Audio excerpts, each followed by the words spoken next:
Hi everybody, thanks for joining us. We take a look at our storm, which is coming up for tomorrow evening. That's Thursday, the February 17th evening, overnight into Friday morning. Most of the significant part of the storm will happen Thursday overnight, where we're not really seeing any wintry precipitation. This is not a winter weather event, even though we obviously are still in winter. This is really going to be a rain and wind event. And so I want to talk about some potential for, I think flooding is not a real high potential, but there is definitely a couple things we want to talk about with that. And also some damage, tree damage basically from some significant winds and perhaps a couple of power outages that we're going to have to talk about. So we're a relatively high impact event, something you're definitely going to want to be aware of, although not a snow event. So in terms of what's happening across the country here, we are building our storm, just really kind of getting going here. This is very similar to our setup for what happened to us back a couple weeks ago when we got all the sleet here in southern Vermont, except this time the boundary is going to be set up way, way, way to our west. Basically, no one in the United States northeast gets snow out of this, except for like Michigan, essentially. Up in Canada, they're going to get some freezing rain and quite a bit of snow in southern Quebec out of this. But for us, this is basically a rain event.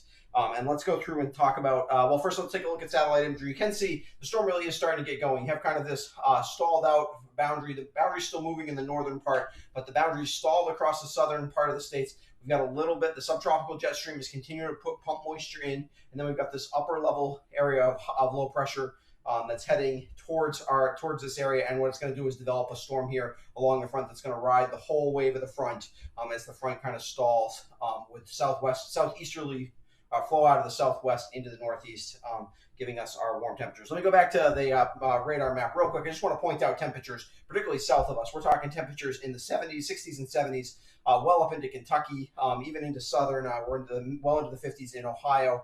This is headed in our direction tomorrow. We're going to see a lot of 50s here across southern Vermont. Wouldn't even be surprised if we get any sun, which is definitely not likely, but possible for places like Bennington, Rutland, Manchester, Bellows Falls, Brattleboro, places like that. Definitely a chance. Any of you see sun for a couple of hours just before noon or afternoon to touch 60. It's going to be real warm by February standards tomorrow before we get the clouds in here, and then we'll be in most of the 40s as we start to move the rain in our direction. What that means is we will have a lot of snow melt even before we get to the rain, which is why there is a small chance of although it looks like most of the heavy rain, the rainfall totals over 1.5 inches look to be mainly west of us, which is good because 1.5 inches to 2 inches of rain, which this storm will produce, but I think it's going to produce it west of us, would be enough to cause some flooding potential issues. Whereas an inch, a lot of us will be in like 1 inch or 3/4 of an inch to 1.25 inches.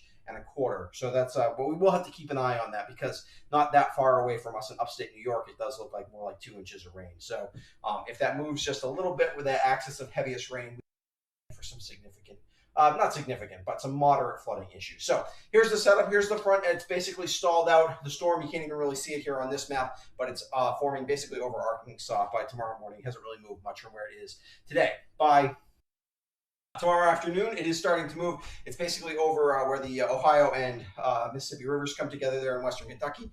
And it's heading basically northeast. You can see that the stalled out front hasn't really moved much. Basically north of this front, you're mostly frozen precipitation. South of this front, you're mostly rain. You can see we are well south of the front, so it's not really a problem for us. Oops. Let's get the correct thing going here. By Thursday evening, you can see the storm is starting to wrap up a little bit. It does have a cold front that's starting to sweep in some colder air, but that won't happen for us until really the storm is past us, and behind the storm, there's not much precipitation. So basically, this precipitation is to the north and northeast of the storm, and so again, we're still well south of the boundary here. We're still all rain here across the southern Vermont through Thursday evening. Thursday overnight, this is when the storm is very close by. This is when the winds will be the strongest. Certainly Thursday night, and we'll talk about details, but basically from midnight through Friday, about 5 o'clock in the morning on Friday, that's when we'll have our strongest wind gusts as the storm passes just to our west. And then our temperatures will start to crash as we head towards daybreak on Friday. That's when any precipitation that's left over will change from rain to probably mostly to snow, but there might be a brief time of sleet or some freezing rain between that. So road conditions on Friday morning could be briefly slick. I wouldn't be too concerned about that, but if you are driving, especially early morning or early to mid-morning, just be aware that conditions could change rapidly. And so if all of a sudden it seems like it's getting colder or you see snow starting to fall from the air, you just want to be aware of that. Slow your driving down, drive more defensively, make sure you don't end up in a snowbank. That's not any fun, so don't do that. Let's see, as we head towards, Friday morning, our storm has headed out across Maine, and the cold front is swept through. And by this time, anything is basically, as we get a little bit beyond the frontal passage, or snow, whatever's left over, but there won't be much left over, so it really won't be much to deal with. In terms of the details, wind gusts with the storm, I think this is actually probably the biggest deal. You're going to be sheltered. There's going to be southwest winds. You're going to be sheltered basically along the Connecticut River Valley. And so I think we're looking at wind gusts here only in the 30 to 40 mile an hour range. The winds basically come up over the mountains and they kind of go across the top of you a lot of times in a situation like this. And then also, as the position of the storm, we'll have weaker winds basically if you get north and west of Rutland County.